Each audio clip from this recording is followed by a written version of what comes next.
सबसे ज़्यादा तहलका मचाने वाला काला ओढ़नी जो सॉन्ग में पहुंचेगा काफ़ी ज़्यादा तेज़ी से वायरल हुआ। इसी चीज़ को देखते हुए लोगों ने एक से एक कमेंट किया और भाई साहब सुपरस्टार को इन्हें को जैसे कि इनके बुराइयां करना स्टार्ट कर दी हैं लोगों ने। और भैया छोटे मोटे स्टार भी इस चीज़ को लेकर के कमेंट किए। तो गाइस मैं बता दूं अभी तक पावर पावर स्टार जो है काला ओढ़नी के इनका जो गाना है काफ़ी ज़्यादा ट्रेंडिंग में चल रहा है और इस टाइम भोजपुरी चैनल पर नंबर 1 पे चल रहा है। तो मैं आप सभी को यही बता रहा हूँ।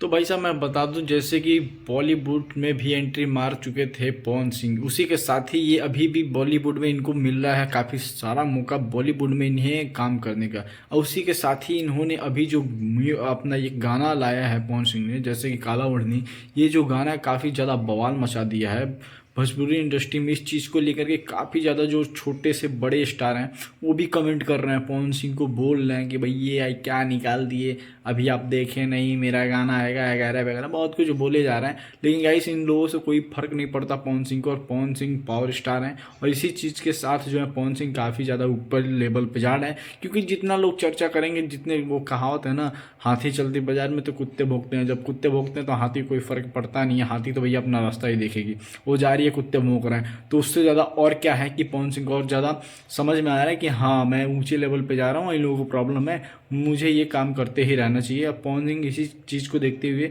और तेज़ी से ऊपर आ रहे हैं। और गाइस मैं बता दूं कि अगर आपने हमारे चैनल को सब्सक्राइब नहीं किया, चैनल को सब्सक्राइब करें और बेल आइकन को दबा लें। Thank you for watching, I love you, bye bye. फिर मिलते हैं अगले वीडियो में।